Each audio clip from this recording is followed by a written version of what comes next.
Buenos días, alumnos del taller de circuitos eléctricos de primer grado. Me da mucho gusto saludarlos en este inicio de semana.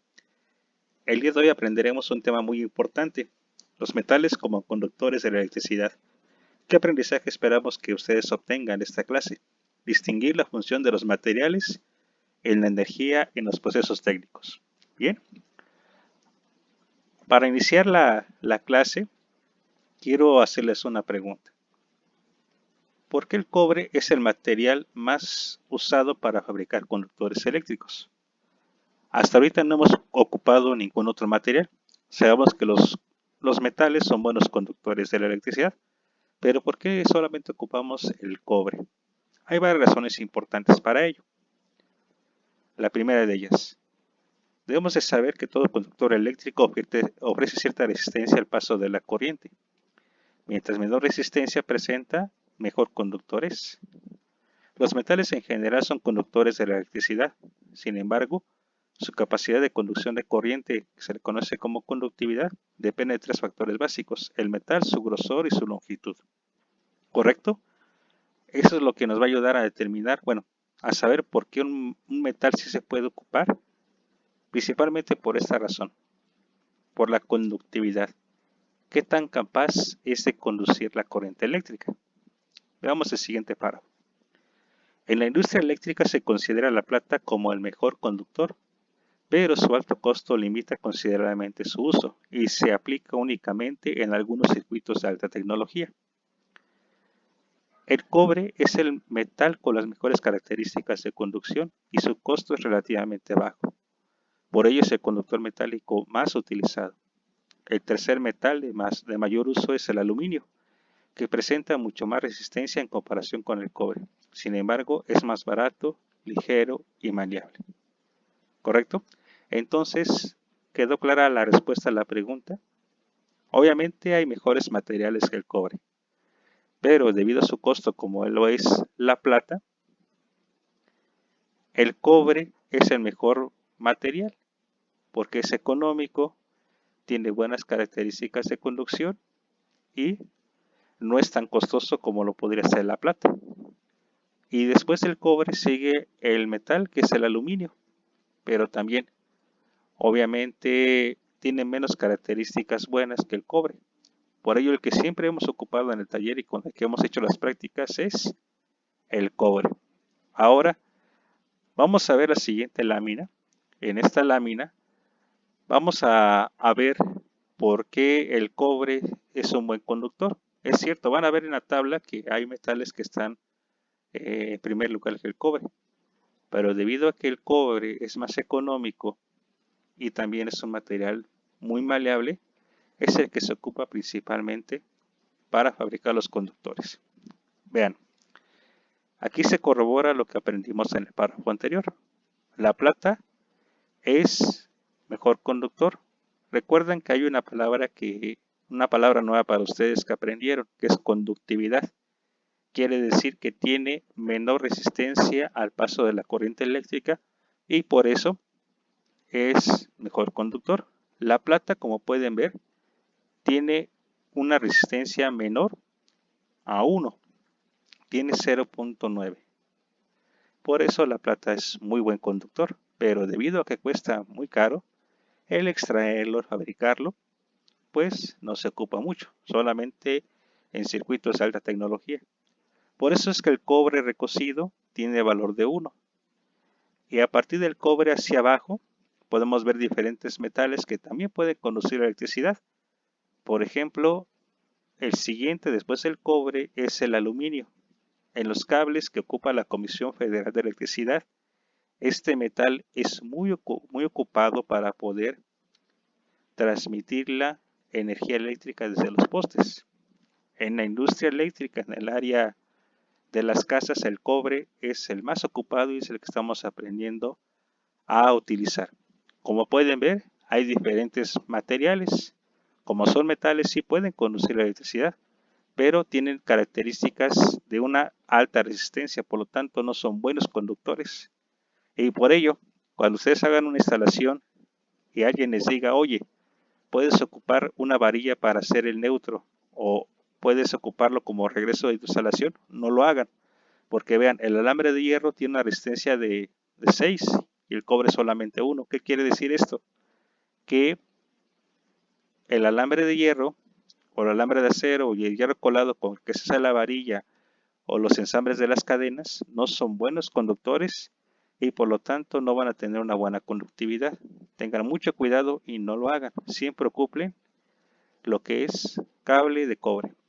Cable de cobre que es bueno para tanto el conductor de fase como el conductor de neutro. ¿Correcto? Entonces ahora pasamos a la siguiente lámina. Ahora conoceremos las características que tienen los cables. Los conductores se van a clasificar de dos maneras. La primera de ellas es por su construcción. Los conductores de cobre se dividen en tres grandes grupos: alambres, cables y cordones. Los alambres de cobre ya no se ocupan generalmente. Son los que se ven aquí en la imagen y son conductores de forma sólida. Todo conductor sólido con foro aislante o desnudo recibe el nombre de alambre. Este ya prácticamente está en desuso, porque es un poco difícil de trabajar, no es tan flexible. Es bueno, pero es muy rígido y en ocasiones al meterlo a las tuberías se llega a atorar. ¿Qué ocurre con el cable? El cable, como pueden ver, es un conjunto de muchos alambres de cobre concentrados en un núcleo y eso ayuda a que tenga flexibilidad. El término cable se refiere a un conductor sencillo formado por varios alambres delgados de cobre, cubiertos con una sola capa de aislamiento, como es esta. Por eso el cable es muy flexible y ya con este material hemos hecho algunas prácticas. ¿Cuál es el otro? El cordón. Este concentra diferentes cables en uno solo, protegidos por un aislante para que pueda llevar varios conductores. El cordón eléctrico agrupa dos o más cables con aislamiento independiente pero unidos en el mismo forro. Esto es lo que es un cordón eléctrico. Ahora, otra clasificación que tienen los conductores es por su tamaño. Y a este se le llama calibre o diámetro del conductor y se expresa de tres formas. Si recuerdan en las prácticas que hemos hecho en el taller, se les ha pedido un cable, que es el 14AWG. ¿Y qué significa la letra AWG? Ese es un estándar o norma estadounidense que significa American Wire Gauge, calibre de cable americano. El diámetro del conductor se distingue por números que van desde el 4 ceros hasta el calibre 50, en proporción inversa. Mientras más grande sea el número, menor será el tamaño.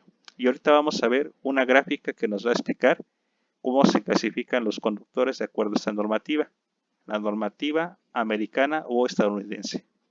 También están los milímetros. Obviamente los cables son pequeños y por lo tanto el diámetro, porque los cables tienen forma circular, se mide en milímetros y también su tamaño se puede expresar en milímetros cuadrados. Área del conductor en milímetros cuadrados, que expresa todo lo que es el área de la circunferencia que compone un conductor. ¿Correcto? En la siguiente lámina, bueno, antes de pasar a ello, tenemos la siguiente imagen. Estas letras o estas nomenclaturas las van a encontrar ustedes en los conductores, en donde se indica su marca, el tipo de aislamiento, la temperatura de operación, la tensión de trabajo y después de eso viene lo que es los milímetros cuadrados o el calibre en norma americana, que es el AWG. Pueden encontrar esas nomenclaturas y así pueden identificar el cable que hemos ocupado. En el taller solamente hemos ocupado el 14AWG. Y como pueden ver, aquí se explica en esta gráfica los diferentes tipos de conductores eléctricos de acuerdo a la norma americana, American Wire Gauge. Entonces tenemos en primer lugar en esta parte lo que son los alambres, conductor sólido, que van desde el calibre 18 hasta el calibre 8.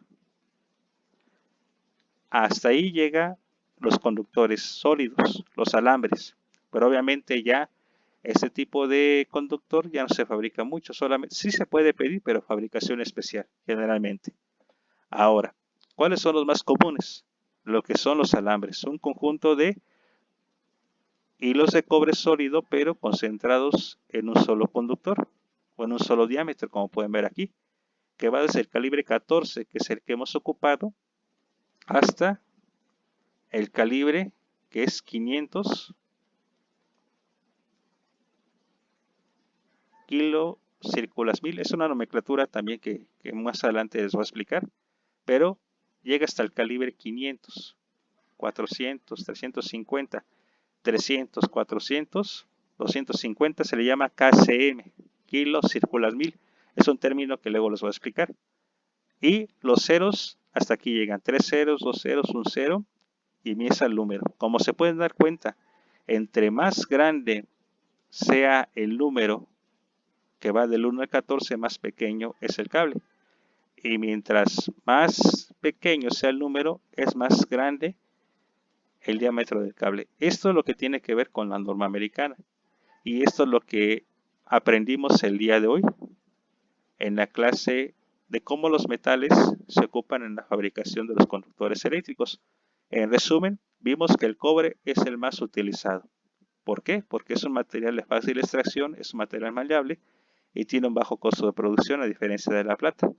El segundo más utilizado es el aluminio, pero también es un material con ciertas características que solamente podemos encontrar con ciertos calibres. Los conductores se pueden clasificar en dos grupos, lo que son conductores por su construcción, que son alambres, cables y cordones, y por su tamaño o calibre, que es el calibre en AWG o milímetros cuadrados, o un término que más adelante vamos a aprender que se llama kilocirculas mil. Bueno, muchachos, me gusta saludarlos. Espero que haya sido gusto este video. Hayan aprendido cómo se clasifican los conductores y en este caso los metales para nuestro diseño de circuitos eléctricos. Que tengan buena tarde y tengan un buen inicio de semana. Hasta luego.